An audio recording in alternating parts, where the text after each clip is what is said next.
Hello everyone, I greet you in the name of God Almighty. My name is Apostle Newton Silas, and today we have a very interesting video to react to. It says, how did Indonesia become Muslim? Okay, I believe that this is gonna be a very interesting video. This is, I think, is talking about the entire country, the entire Indonesia, how they accept Islam. I believe that this is going to be a very interesting one for both that are Muslim and then also to the non-Muslim. At least you can be able to learn a little bit about Indonesia without having traveled into Indonesia. So guys, if today happens to be the first time of you checking out my channel, don't forget to subscribe to my channel and follow me on my Facebook and Instagram. And if you have any video you want me to react to, don't forget to drop it at the comment section and I'm going to check it out. So guys, before we get on to the video, I'm a theologian and I make this video not to discredit anyone's religion. This is basically for educational purposes, and I believe that at the end of this video we all are going to learn from this. So guys, let's get down to this video and check this out. What is the country with the largest Muslim population in the entire world? Saudi Arabia, Pakistan, Egypt, or Nigeria? Well, none of them. The correct answer is Indonesia. Islam is the religion in Indonesia with most adherents, with 87.2% of Indonesian population identifying themselves as Muslim in a 2010 survey. Indonesia has the largest Muslim population in the world, with approximately 220 million Muslims. But looking at the world map and knowing that Islam started in Arabia in the 7th century, from where it expanded to more people, especially in continental North Africa and southwestern Asia, a question just popped up. How did Islam reach this archipelago? How did these away islands become Muslim? We are happy to say that this episode is brought to you by our sponsor, CuriosityStream, a subscription streaming service that offers thousands of documentaries and non-fiction titles from some of the world's best filmmakers, including exclusive originals. CuriosityStream is a documentary streaming website where you can find thousands of educational movies that will boost your knowledge, including dozens of history films. Because you watch our channel and because you love history so much, we have a special offer for you. You will get unlimited access starting at just $2.99 a month or $19.99 a year. And for our audience, the first 30 days are completely free if you sign up at curiositystream.com/Nelegia and use the promo code Nelegia during the sign-up process. Go to curiositystream.com/Nelegia for unlimited access to the world's top documentaries and non-fiction series. Muslim conquests following Muhammad's death led to the creation of the caliphates. These empires expanded quickly and occupied enormous geographical areas. Occupying more and more land, the conversion to Islam was boosted by missionary activities, particularly those of imams. They told the religious teachings to the local people. Due to the rapid military expansion, the new religion expanded too in the new conquered territories. These early dynasties focused on spreading the new religion, but also they focused on research, economics, and trading. During the Islamic Golden Age, more and more people converted to this religion, including crowned heads, nobles, but also trades and merchants. This resulted in rapid spreading towards the Indian and Atlantic Oceans. Islam influence first came to be felt in the Indian subcontinent during the early 7th century, with the advent of Arab traders. Arab traders used to visit the Malabar region, which was a link between them and the ports of Southeast Asia, to trade even before Islam had been established in Arabia. The Arab merchants and traders became the carriers of the new religion, and they propagated it wherever they went. It was, however, the subsequent expansion of the Muslim conquest in the Indian subcontinent over the next millennia that established Islam in the region. Muslim missionaries played a key role in the spread of Islam in Asia, some missionaries even assuming roles as merchants. They were sent across Asia in all directions under various titles, often as traders. The missionaries were instructed to speak to their potential converts in their own language. Even before Islam was established amongst Indonesian communities, Muslim sailors and traders had often visited the shores of modern Indonesia. Most of these early sailors and merchants arrived from the Abbasid Caliphate's newly established ports of Basra and Dabal. The territory was rich in spices, exotic fruits, and other goods. There is evidence of Arab Muslim traders entering Indonesia as early as the 8th century. But it was not until the 12th or 13th century that the spread of Islam started, then expanded even more due to the adoption by the local rulers and elites. The missionaries came from many territories and regions. Some came here from India, and later from the southern Arabian Peninsula.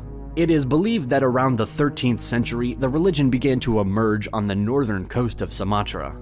After this, Islam was further spread by Sufi orders, and finally consolidated by the expansion of the territories of converted rulers and their communities.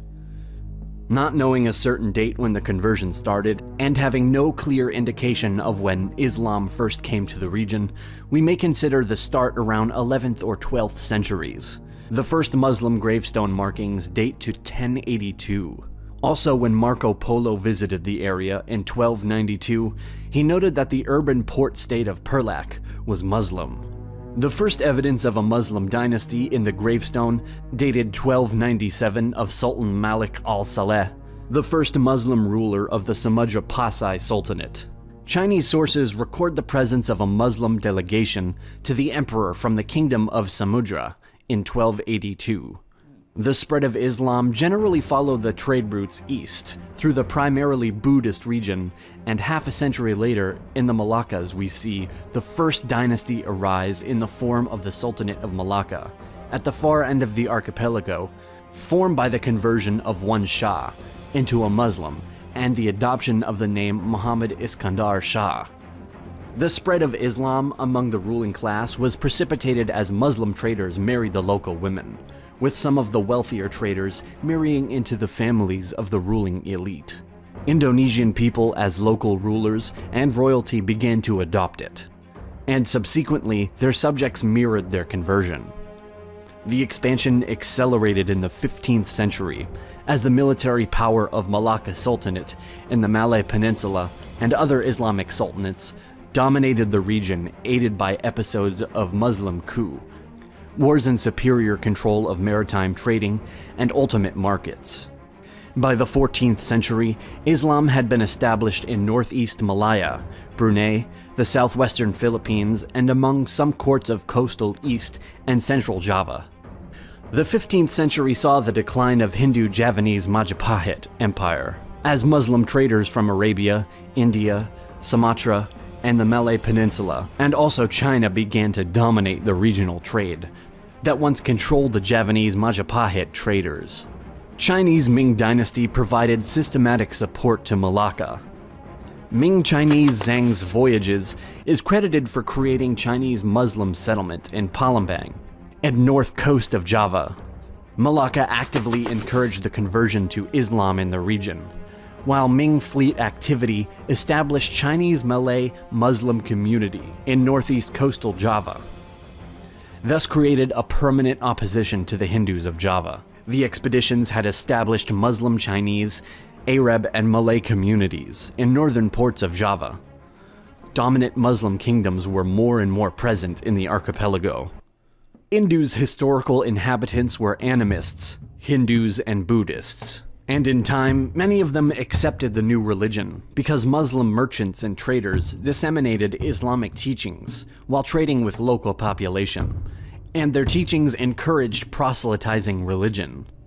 Hindus and Buddhists don't generally proselytize, and Islam is a monotheistic belief system, and it doesn't allow its followers to believe in another god. Being a Muslim created more privileges, benefits, and favorable terms for the local people than being a non-Muslim. Some people needed safety and certainty, so they chose to declare themselves as Muslims. Because Islam made an appearance in Southeast Asia through trade with people of South Arabia and Indian Sufis, the transition was made more peacefully than in the Middle East or North Africa, where existed conflicts. In Indonesia, the process was slower, but was created differently through merchants, elites, and nobles. The presence of monarchy made it easier for the religion to spread among the commoners, just as the presence of Christianity in the monarchy made it easier for the religion to spread in European kingdoms. Meanwhile, in Java Island, the great Hindu Majapahit Empire was collapsing. Some of these new kingdoms were supported by Ming China. Through assimilation related to trade, royal conversions, and conquest, Islam had supplanted Hinduism and Buddhism as the dominant religion of Java and Sumatra by the end of the 16th century. But many cultural and religious habits from the Hindu-Buddhist era were mostly tolerated and even incorporated into Islamic rituals. Islam didn't obliterate the pre-existing culture. Rather, it incorporated and embedded the local customs and non-Islamic elements among rules. In part, the strong presence of Sufism has been considered a major enabler of the syncretism between Islam and other religions. When Europeans came, they brought Christianity to the Muslim majority, but not so many converted, probably due to the fact that in that time, already the accent wasn't put on religion as much as in the 12th or 13th centuries. But this is another discussion. Indonesia is a big country, with more than 250 million people from different cultures and ethnicities across thousands of islands. From a religious point of view, Indonesia is not ruled by a single law. Because more than 80% of the population are Muslims, Indonesia can be called as one of the Muslim countries in the world. But Indonesia is not a traditional Islamic one.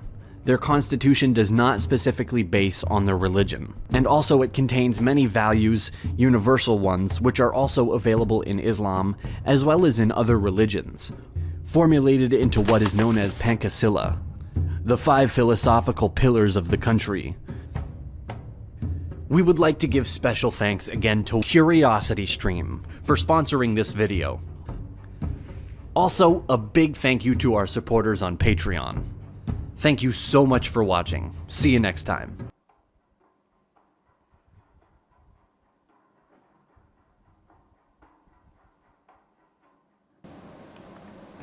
That's a very interesting video, learning about how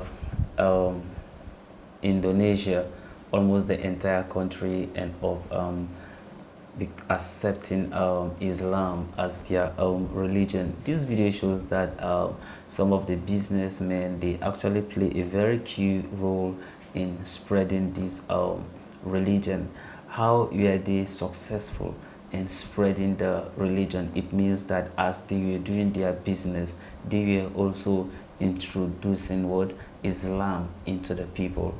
And then that is why they were able to spread the religion across, you understand, so many continents without necessarily carrying weapons to go and fight and causing conflict and all that. You realize that what these people, as they go about their businesses, of course the target were some of the rulers, the elite. Okay, so when they go there, of course, if they're able to like get the elite and then they're able to to convert to Islam, it becomes very easy for some of the common people for them to also accept the religion. So those are some of the approaches, of course, that they use. And then before you know it, Indonesia becomes the largest Muslim country in the world. I was so much surprised, you know, about Indonesia. I was like, these people have the largest Muslim population. So how come? It's not that because Islam started from there, but then it was all about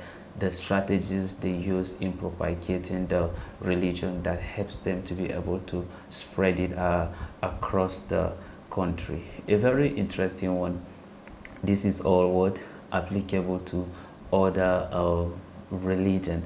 That's why they are saying that by their fruit we shall know them. It means that when you say you are Islam, you are a Muslim, then we should be able to see it in your life. When it says that you are a Christian, then we expect the Christ-like life in your life. But you not says that you are a Christian and your life does not reflect, in a sense, Christ in you. We do not see that Christ in you. That's not how Christianity is supposed to be. We're supposed to see it in your life. And this is exactly what the Indonesian people saw in the life of the Muslim who brought the religion to them. And that's why they accept it, because of course they did business with them, and then how they see they conduct themselves, they behave in terms of transacting businesses, it was very appealing to them, and that's why it becomes very easy for them to accept the religion. So the question is now come back to individual, because it was actually an individual that we are getting or embarking in that business and some of the transaction. Now the question is, what kind of life do you live as an individual? Does your life reflect the religion you have identified or accept, understand, into your life?